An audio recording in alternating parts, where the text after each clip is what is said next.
चलिए साहब, 10वीं क्लास में आप आ चुके हो। आज जो है आपका ऑफलाइन बैच चालू हो गया है।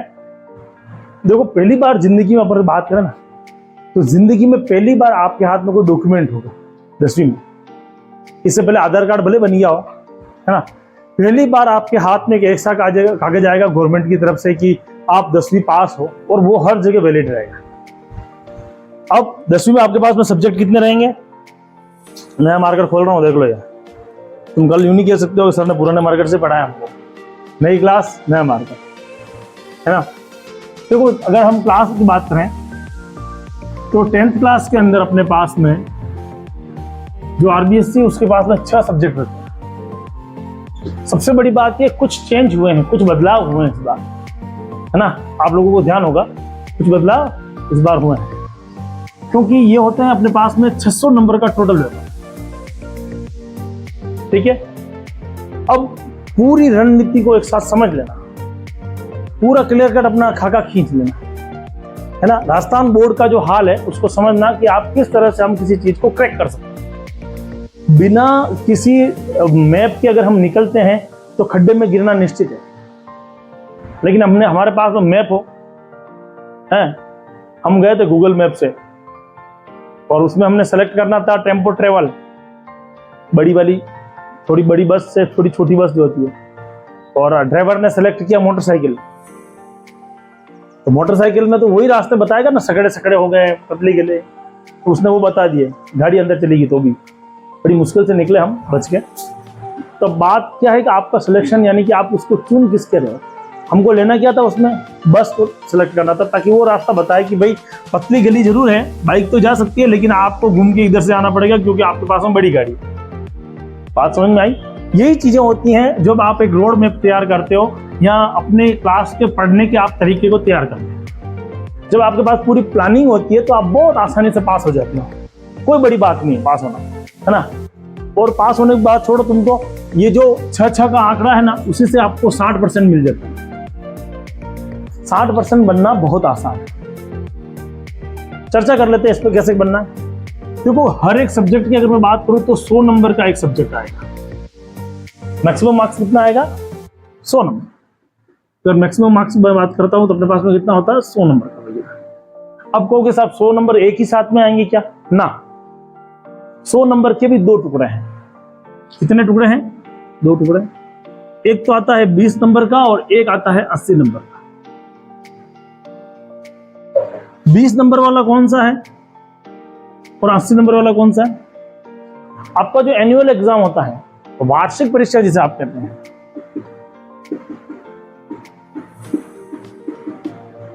वार्षिक परीक्षा जिसे आप कहते हैं, वो है आपके 80 नंबर।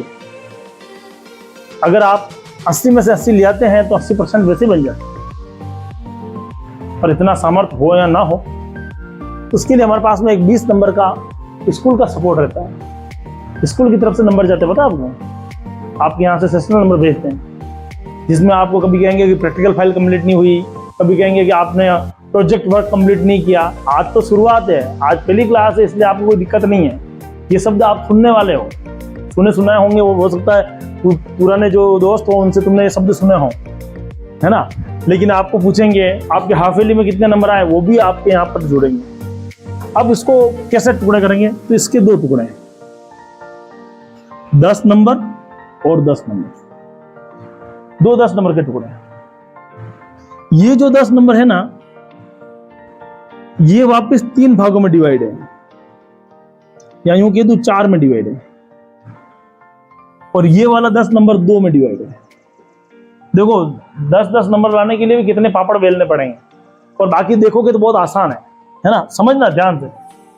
ये फर्स्ट टेस्ट हुआ 10 नंबर का, सेकंड टेस्ट हुआ 10 नंबर का, थर्ड टेस्ट हुआ 10 नंबर का, और हाफ ईयरली एग्जाम हुआ आपके पास में, वो कितने का होगा? हाफ ईयरली एग्जाम कितने का होगा आपके पास में? 70 नंबर का। अब मान लो कि टोटल मिलाए कितने नंबर हुए? 100। अब 100 को किसमें कन्वर्ट करेंगे अपन? 10। किसी लड़की के अगर मान लो इसमें 8 आए, इसमें 8 आए, इसमें 8 आए, है ना, तो 10 में से 8 आए, 10 में से 8 आए, 10 में से 8 आए, और 70 में से उसके 60 आए, तो 8 8 और 8 को जोड़ो कितने होते हैं 24 और फिर उसमें 60 जोड़ो कितना होता है 24 और 60 को जोड़ो कितना होते हैं 84। तो 84 आए, यानी कि वो 9 नंबर का हकदार हुआ, 10 का नहीं हुआ। 84 कितने नंबर का हकदार हुआ, लगभग वो 9 नंबर का। एग्जामिनर यहां से 9 नंबर आपको उठा के दे देगा उसको चुपचाप। किससे टुकड़े हुए समझ में आए? फर्स्ट टेस्ट में 10, सेकंड टेस्ट में 10, थर्ड टेस्ट में 10, उसके बाद 70 नंबर का आपका ये खेल। 5 नंबर आपके अटेंडेंस के, उसमें भी 2 टुकड़े हैं, 2 + 3। 2 नंबर आपके बिहेवियर के, आप कितने बढ़िया टीचर से बात करते हैं। 3 नंबर आपके अटेंडेंस के, पूरे के पूरे जा रहे हो स्कूल, नहीं जा रहे हो कि गोत मार के आ रहे हो कि समोसा पूरी खा रहे हो, क्या कर रहे हो, नहीं। और 5 नंबर आपको आपके प्रोजेक्ट वर्क होगा एक, है ना, 6 फाइलें बना के आप जमा कराएंगे, तो ये 5 नंबर वहां से। कुल मिला के ये मान के चलो कि हर एक स्कूल में से बच्चे को 20 नंबर में से भेजना होता हर एक सब्जेक्ट में। तो वो कहां से भेजेंगे, वो यहां से भेजेंगे। अब कोई मान लो फर्स्ट टेस्ट में 2 नंबर लाया, सेकंड में 2 लाया, थर्ड में 2 लाया, नहीं इधर भी कम लाया, फिर उसके 20 नंबर, इधर के 2 नंबर ही जुड़े, 2 ये जुड़ गए। टीचर दरिया दिल रखेंगे थोड़ा सा, ये 10 में से 10 दे देंगे, ठीक है। तो ये मान के चलो कि लगभग 15 से 20 नंबर के बीच में 17-18 नंबर तो आदमी उठा के लाएगा।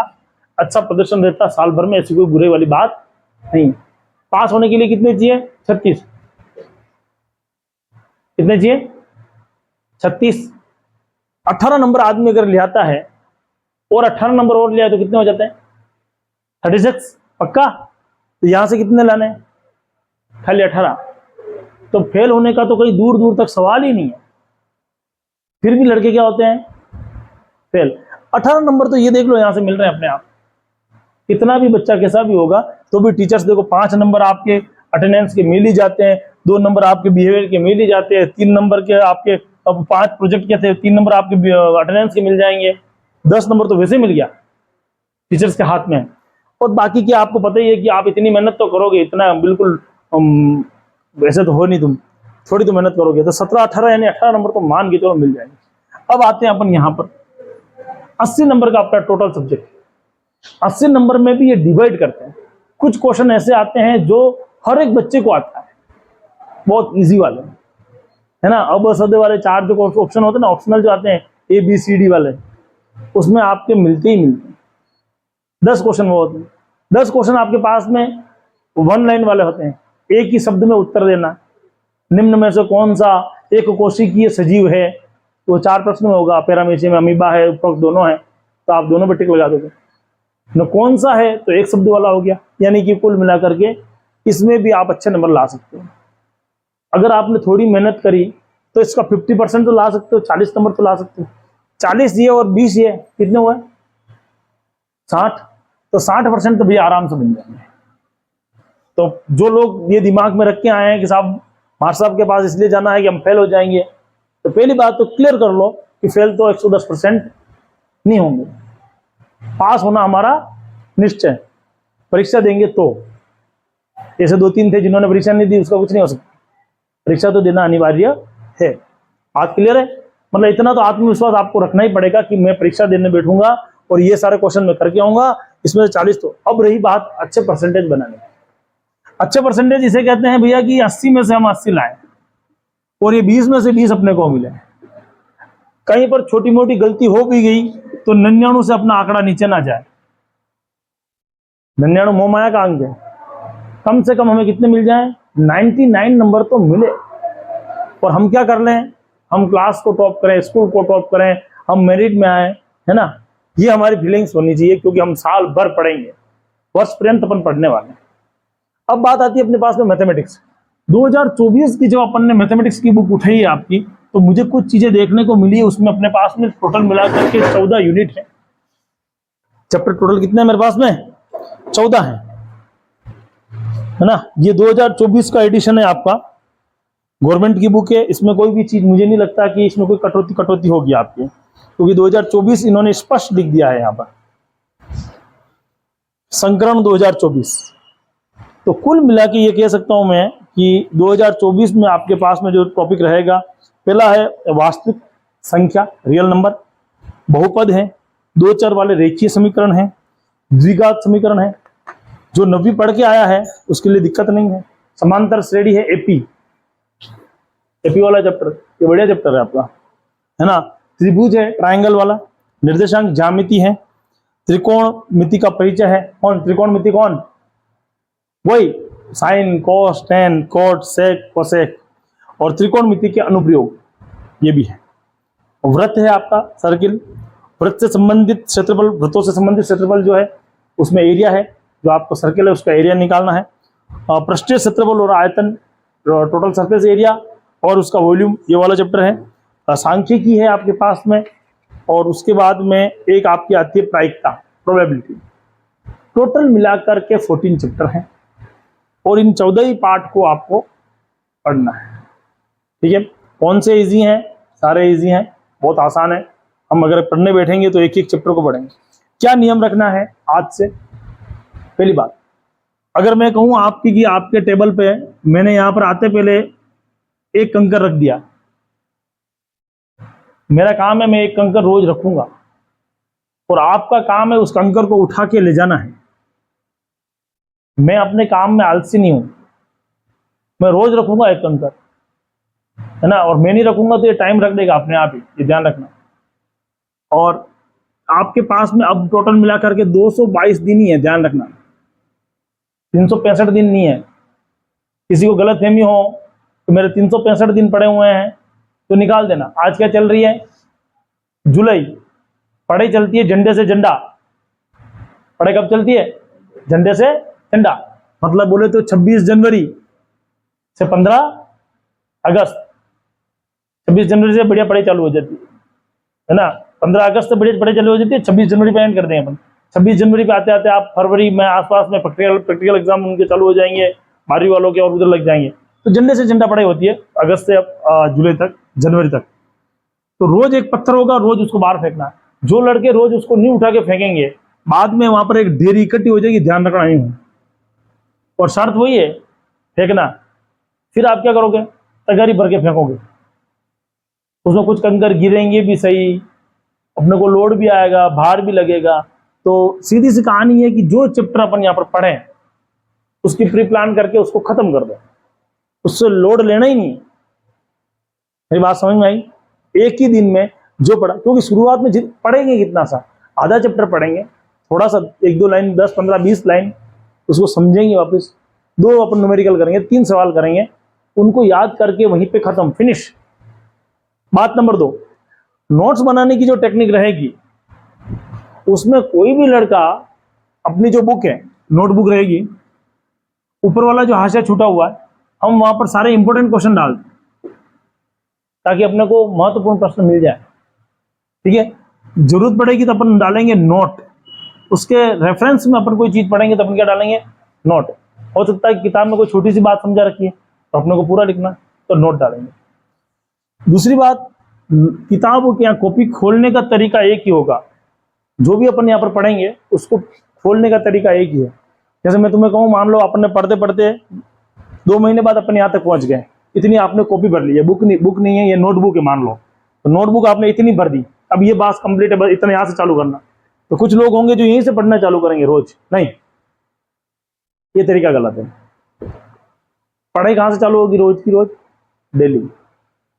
जब भी नोटबुक खुले तो उसका विधि विधान से पहला पेज खुलना चाहिए। पहले के बाद कौन आएगा? सेकंड पॉइंट, ये सेकंड पेपर, थर्ड पेपर, 4, ऐसे करते करते सारे पेपर खुलेंगे। अब तुम्हें ये कठिन लग रहा है, देखो पहले दिन में मान लो तुमने एक पेपर लिखा, तो दूसरे दिन तुम्हें मान लो तुमने 2 पेपर लिख लिए, तो तीसरे दिन जब आओगे ना तो पहला भी पढ़ के आओगे और दूसरा भी पढ़ के आओगे। तो रोज अगर हैबिट डालोगे, जितने भी टीचर्स होते हैं जो कि बड़े कोचिंग पे पढ़ा रहे हैं, जिनके हाथ में बुक नहीं रहती है ना, क्योंकि हम जब फर्स्ट ग्रेड सेकंड ग्रेड को पढ़ाते हैं तो हमारे हाथ में बुक्स नहीं रहती है, हमको कुछ भी पढ़ाना होता है। सीधी सी कहानी, जब हमें कुछ भी पढ़ाना होता है तो उसका मतलब ये है कि हमारे घर पे कुछ ना कुछ नोट्स बने होते हैं। और रोज डेली उठने के बाद जब हम निकलते हैं पढ़ाने के लिए तो पहला चैप्टर और इतनी स्पीड से देखते हैं, सीधी सी कहानी।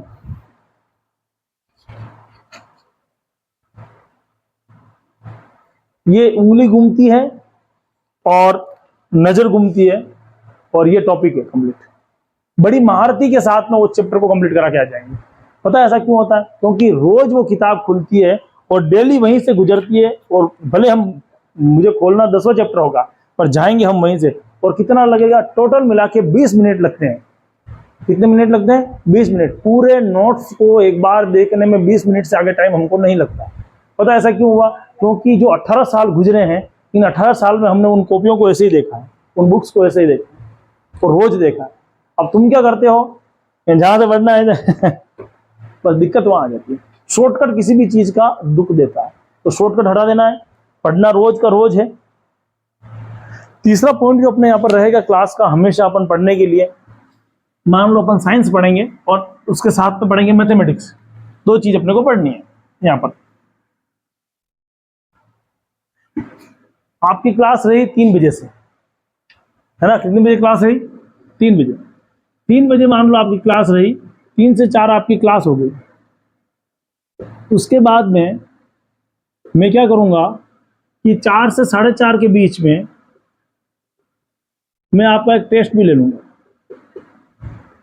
उसी चैप्टर से जो अगले दिन पढ़ा है उससे। ये पैटर्न है थोड़ा सा 10th क्लासों के लिए हमेशा रहता है। उससे आपको क्या है? पुरानी चीज याद आ जाएगी। बाकी आप याद नहीं करोगे, आप भूल जाओगे, है ना? और समय बहुत जल्दी निकल जाएगा। जिनको अभी भी लग रहा है कि 365 दिन पड़े हुए हैं, वो 365 दिन नहीं है।